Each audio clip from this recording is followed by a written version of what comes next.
Welcome, ladies and gentlemen. We'll start the webinar in about 5 minutes' time. Bear with us for 5 minutes more and we'll start at the top of the hour. Thank you.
Well, welcome everyone. Welcome, ladies and gentlemen, wherever you are.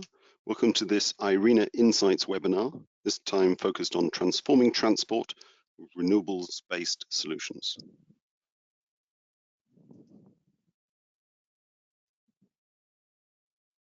Thank you very much for joining us. My name is Paul Durant. I'm Head of End Use Sectors and Bioenergy in IRENA's Innovation and Technology Center in Bonn, Germany. I'm joined today by my colleague Carlos Ruiz, who's an analyst also in IRENA's Innovation and Technology Center. Unfortunately, illness means that our normal moderator is unable to join us today, so I'm trying to do both jobs. So please bear with me, and apologies if there's any hiccups in the process, but hopefully we'll be fine. Now, hopefully most of you know who IRENA is, but in case not, we're an intergovernmental organization with now 162 member countries and many more in accession, so near global membership. And we support countries in their transition to a sustainable energy future and serve as the principal platform for international cooperation, a center for excellence, and a repository of knowledge, policy, technical resources and resources about renewable energy. Our analytical work and our engagement with members generates a lot of valuable insights, and we're constantly looking for more ways to share those insights with the wider world. And that's why we launched this IRENA Insights webinar program back at the start of 2020, actually before the pandemic has driven this sort of newfound enthusiasm for online events. We've had a short hiatus now for the last month, but we're back with this fortnightly series, so keep an eye out at the end when I'll talk about some of the upcoming presentations. Our goal with this presentation is to keep it short and high level. We're not going to be able to delve into this topic in a great deal of detail, but rather we're hoping we'll provide you with enough information to get some insights into what we've learned from some of our recent work and to give you some pointers towards some additional information. So we're going to keep this to 30 minutes. We'll talk for about 20 minutes or so of that, and then there'll be opportunity for a few quick questions at the end via the Q&A function. Couple of housekeeping points to say up front. So this whole webinar is being recorded. You are all muted. I'm afraid you can't unmute yourselves, but you can interact with us in two ways. If you have questions for us, we'd be delighted to have them. Please post them in the Q&A function that you should hopefully see in the webinar interface. So post your questions on Q&A. If you have any other comments or you simply want to introduce yourself to the wider audience, that's very welcome. Really keen to hear that as well. Use the chat function for that. The slides for this I've uploaded in the handout section of the interface, so you can download them direct from there. You can also download there our Reaching Zero report and actually a summary of Innovation Week. I will mention those again later. They will also be up on our website, hopefully by tomorrow as well, along with a recording of this event. At the end, we have a survey, so do let us know how you found this event. It really helps us in terms of working out how we can improve our communications to you all. If you have technical issues, I'm sorry, I'm not going to be of much help, but the GoToWebinar software has a technical support help desk, and you could try them. So without further ado then, let me dive in to our discussion here today. So this is one of actually two webinars we've got planned over the next months looking at two critical end use sectors. This time it's transport. Later on, we're going to look at heavy industry. Why are we focused on these end use sectors? Well, our goal is to help inform, goal of IRENA is to try and help inform national and international strategies for the deep decarbonizations of energy systems. And for many years now, we've been conducting an analysis. We publish an annual roadmap, and the most recent one was our Global Renewables Outlook published back in spring this year. That looks at a pathway consistent with the Paris Climate Change Agreement and the goal of well below 2 degrees. However, in recent years, we're seeing the level of ambition in many countries being raised higher, and there is increasing focus on the goal of holding temperature rises to no more than 1.5 degrees. And that goal requires deep decarbonization in all sectors of the economy. Effectively, it will require net zero emissions across the entire economy by circa 2050, mid this century. If a below 2 degree scenario looked challenging, a 1.5 degree scenario looks very challenging, which is why we and alongside others have been looking more closely at what the solutions are that could help achieve that. We're seeing a growing number of countries commit to net zero. There are now over 120 countries who've said something publicly about a net zero commitment, and we're seeing more added week on week, month on month. Notably, just in the last 6 weeks or so, we've had China declare a goal of decarbonization by 2060, and just a couple of weeks ago now we had Japan and the Republic of Korea make similar policy goals on a time frame of 2050.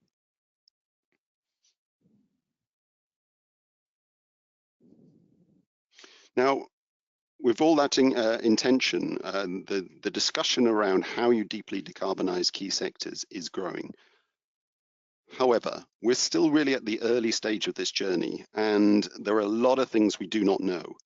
We've got a pretty clear view now of how we can decarbonize power sectors, with renewables playing the central role, perhaps delivering as high as 90% of power requirements consistent with decarbonizing the power sector. However, other end-use sectors, particularly heavy industry and long-distance transport, the pathway and the options are far less clear. That's what we've been looking at in our work. You see a couple of things up on the screen there of things we've been doing recently that I'm going to be giving you a flavor of insights from. Global Renewables Outlook. In September, we published our report, Reaching Zero Renewables, that looks specifically at those sectors, and that's what I'll be showing some insights from. We also, back in early October, had an excellent 4 days of discussion. Over 1,600 people attended there, looking at those exciting, innovative solutions that are going to help decarbonize those end-use sectors. And if you want to get a flavor of what was discussed there, I've posted the summary report, which also contains links to the videos.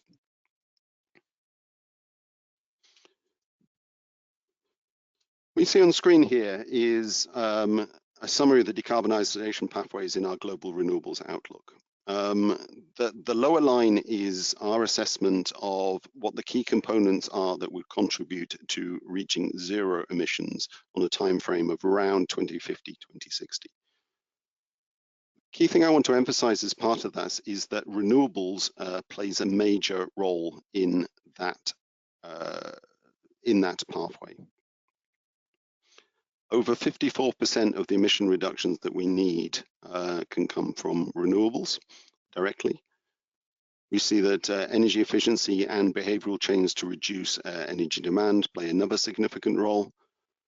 In addition, there is a role for CCS, but it is perhaps smaller than other analyses suggest.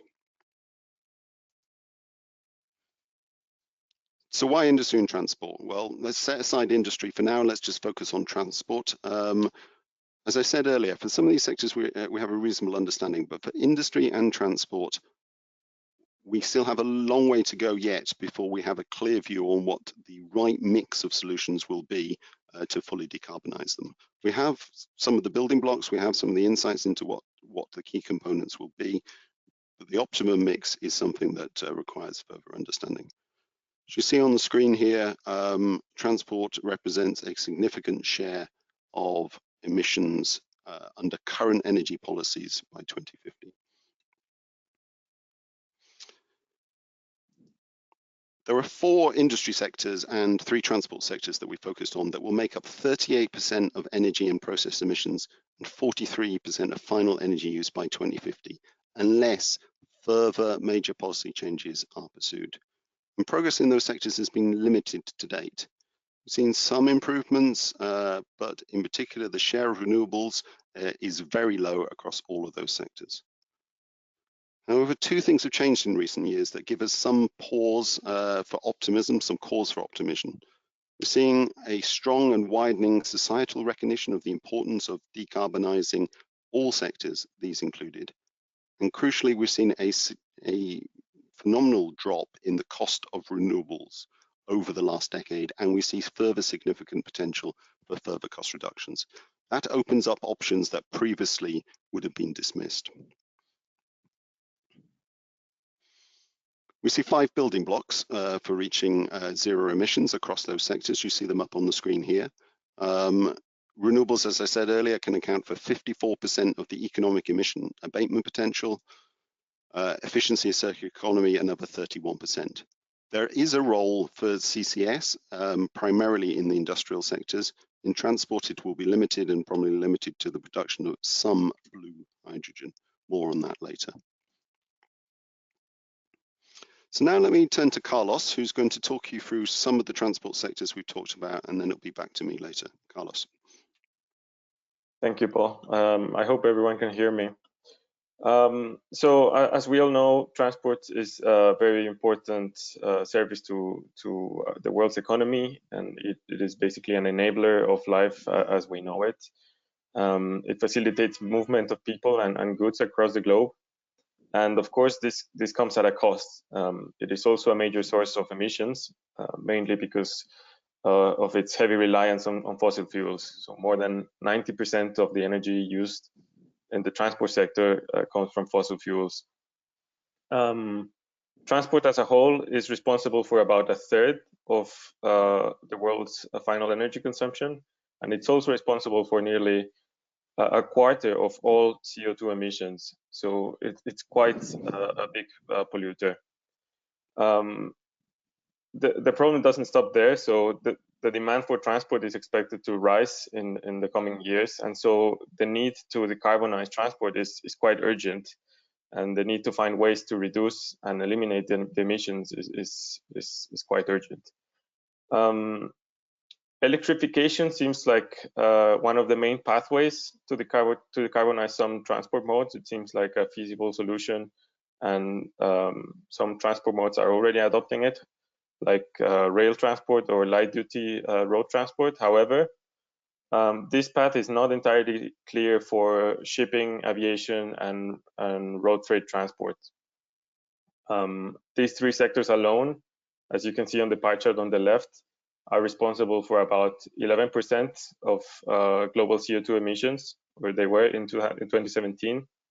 And if current policies and plans stay in place, this share is expected to grow to 15%. So we see transport, or these 3 transport sectors, decarbonizing slower than the rest of the other sectors. Next slide, please.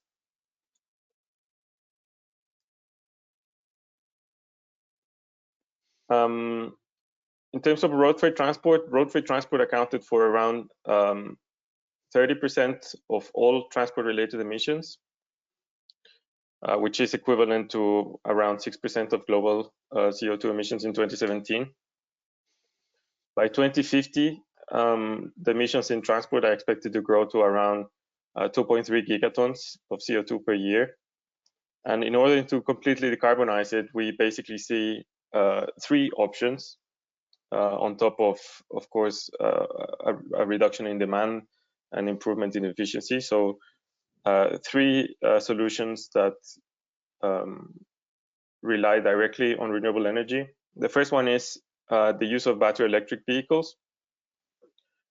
We see battery electric vehicles as a feasible decarbonization option for transport, for road transport, sorry, although since freight vehicles have heavy loads and high power requirements, the implementation of batteries is more difficult than for smaller vehicles. Therefore, we see a need to improve battery technology, and also a need to decrease the cost of batteries for them to be actually feasible. The second option that we see is the use of fuel cell powered trucks powered with hydrogen. These are an emerging option for heavy-duty road transport, and they may allow for longer ranges than current battery electric truck prototypes. Although I don't think there's any commercial hydrogen vehicles currently in operation. The same can be said for battery electric vehicles, actually, especially for long-haul heavy-duty vehicles. The last option is the use of advanced biofuels. Biofuels are already used commercially in some markets. However, the limited production and the relatively high costs still remain barriers for the deployment. There's also uncertainty, and this applies for all sectors on bioenergy and the use of advanced biofuels, but there's also uncertainty on the availability of sustainable biomass. And so experts tend to see this as a potential limitation, although I must highlight this is mostly uncertainty. No one is really sure, and this is something that we're working to clarify. Another option, basically to complement battery electric vehicles, is the use of electric highways, which could power trucks through catenary lines or through power lines on the ground. And these are already being tested in some countries, actually. As I mentioned, cost is one of the main barriers for the three pathways that we see here. And although some studies estimate that the cost of ownership of battery electric vehicles will be lower than that for the fossil fuel counterparts, another issue for battery electric vehicles is the need for specialized infrastructure. And then finally, in terms of road transport and the role that we see for each of the decarbonization options, we basically see that around 20% of the CO2 reductions by 2060 will be abated through reduced demand and energy efficiency improvements. Around half, 44%, via direct electrification and the use of battery electric vehicles. 15% through the use of advanced biofuels, and the remainder through the use of hydrogen-powered vehicles and maybe perhaps other synthetic fuels even. Next slide, please.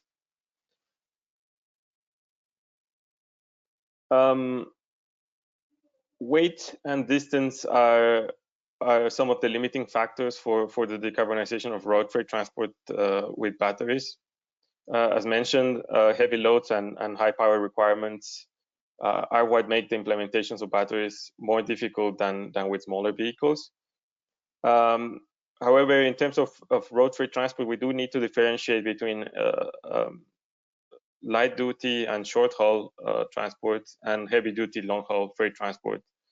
Batteries are already feasible for smaller freight vehicles, the so-called last mile delivery vehicles. And some companies like DHL in Bonn, where we are based, already own fleets of electric delivery trucks. And as battery technology continues to advance, which it is expected to, the penetration of battery electric vehicles should increase. Next slide, please. Last month, IRENA organized an event on electric trucking with the Pentalateral Energy Forum. And so some interesting points were raised in this event that I would like to share with you.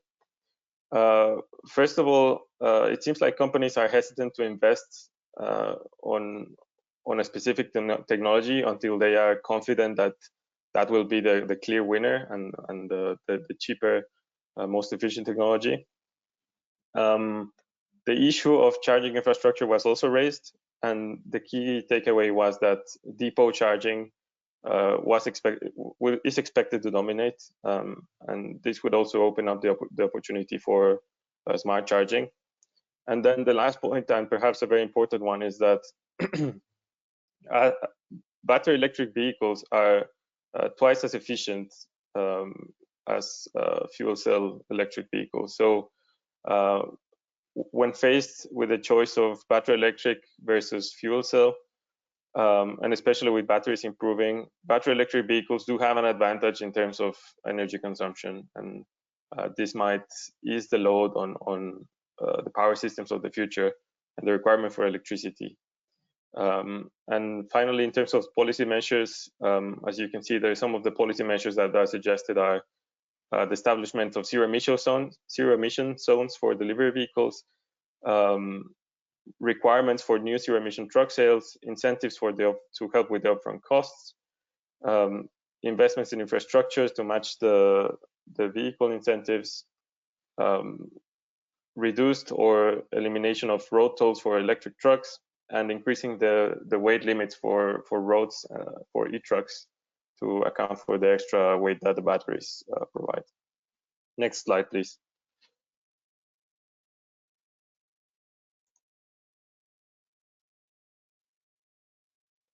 Moving on to shipping, and I'll be quick because I think we're running a little bit behind. Shipping accounted for around 10% of all transport-related emissions, which is more or less 2% of global emissions in 2017. The emissions of shipping are expected to be around 1 gigaton in 2050 on the planned energy scenario. Energy efficiency measures can mitigate some emissions, but as the trade volumes grow, the sector will inevitably need to shift to renewable fuels and to alternative means of propulsion in order to completely decarbonize. We see two main options here. So the first one is the use of advanced biofuels. Biofuels, the same as with transport, are a solution that is immediately available to decarbonize the shipping sector, either being blended or as drop-in fuels.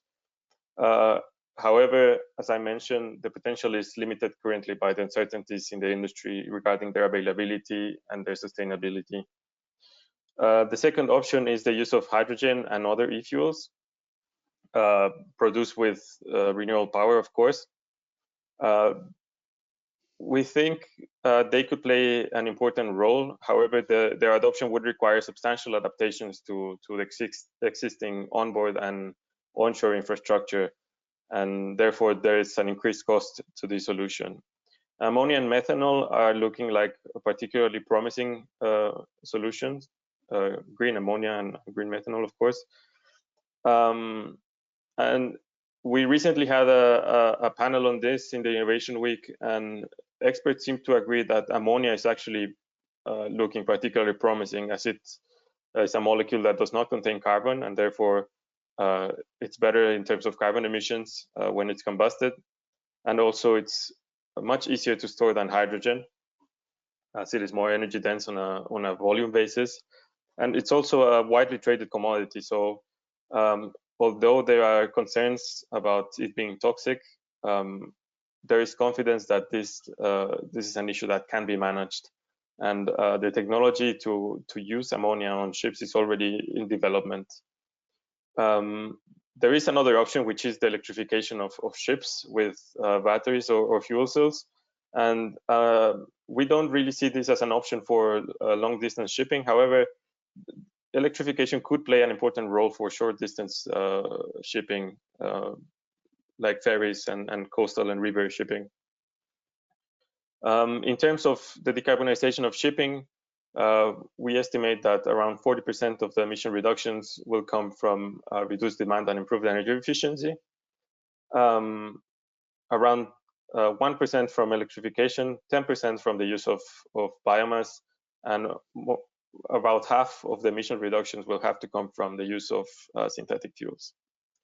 And that's it for shipping. I will hand the microphone back to Paul for aviation. Thank you, Carlos, very much. So let me highlight a couple of things on aviation, and in some ways the picture is similar to what you've heard in the other two sectors so far. There are essentially three options that we see as ways forward for aviation in terms of decarbonisation. Their applicability depends at least in part on the range of flight that you wish to take.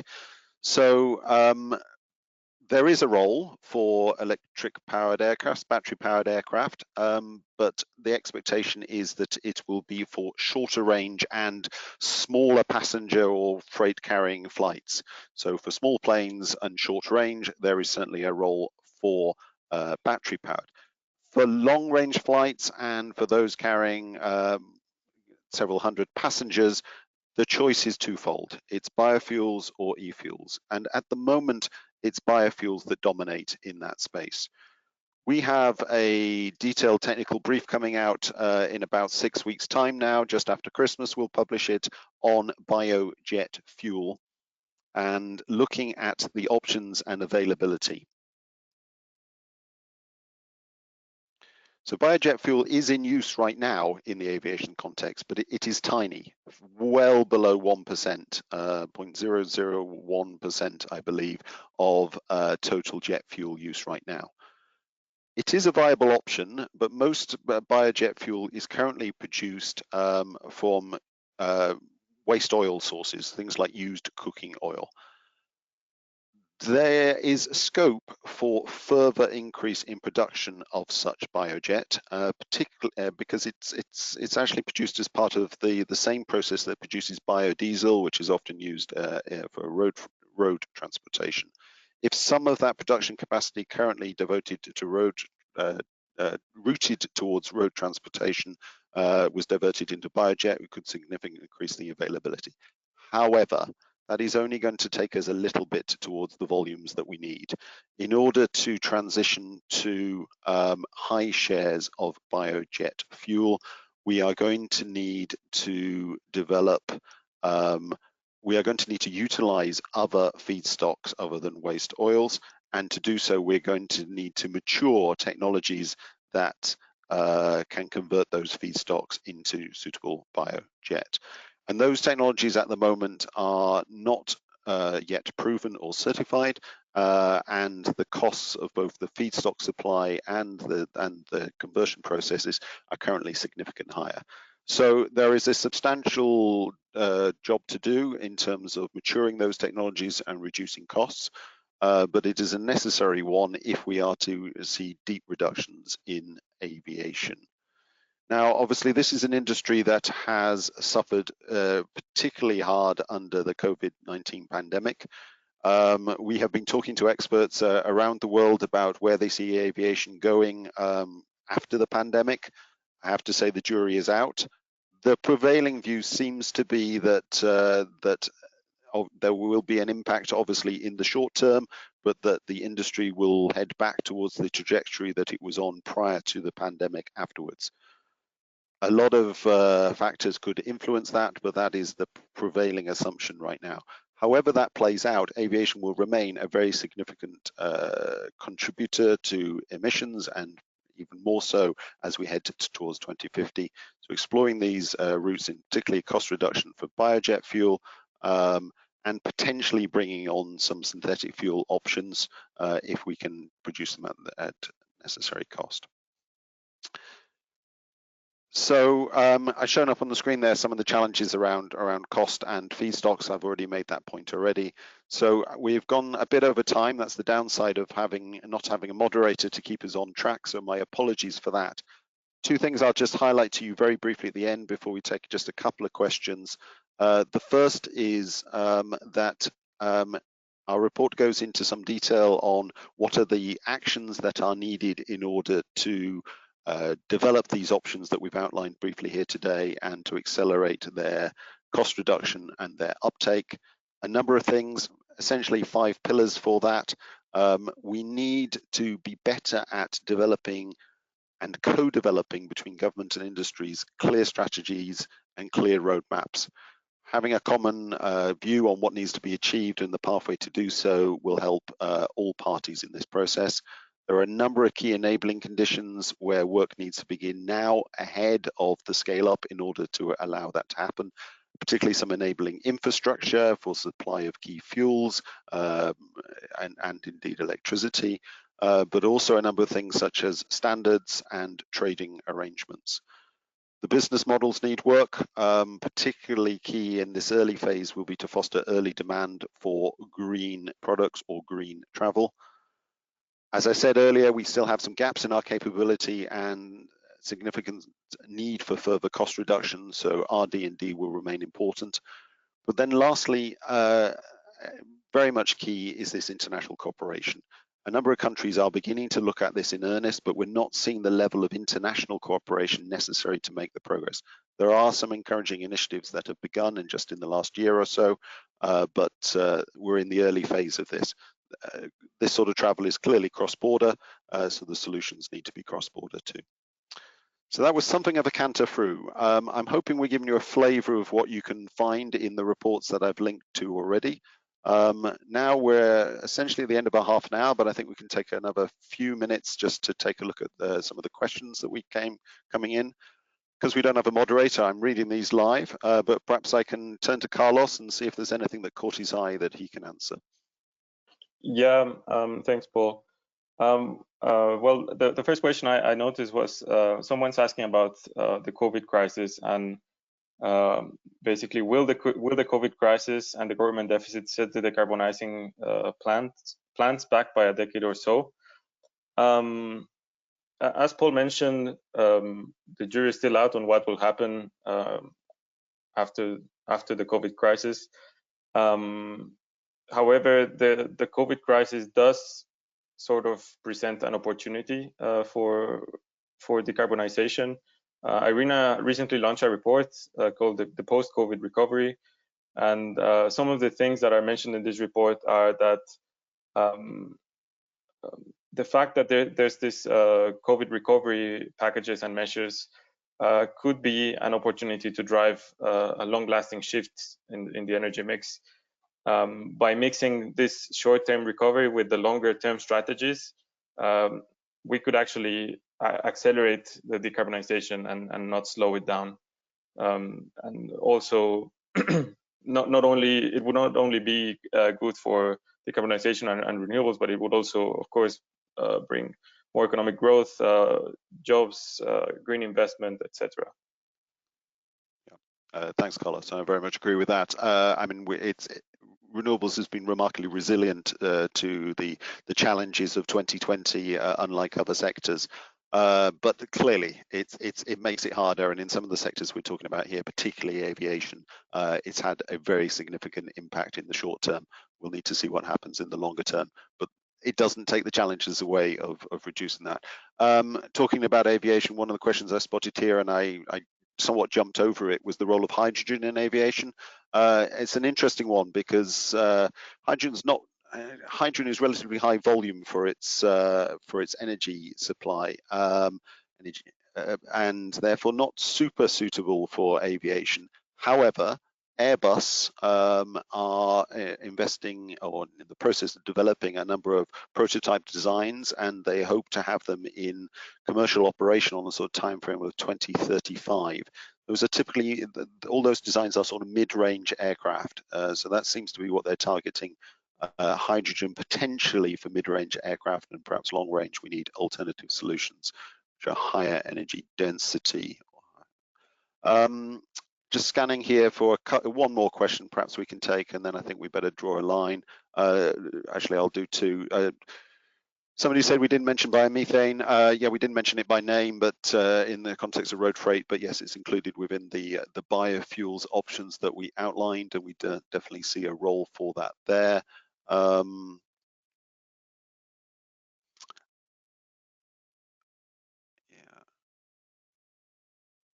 And then there's a question about limited feedstock availability for biofuels. And that is an excellent question that comes up repeatedly in our analysis. And I won't say that we've got the definitive answer.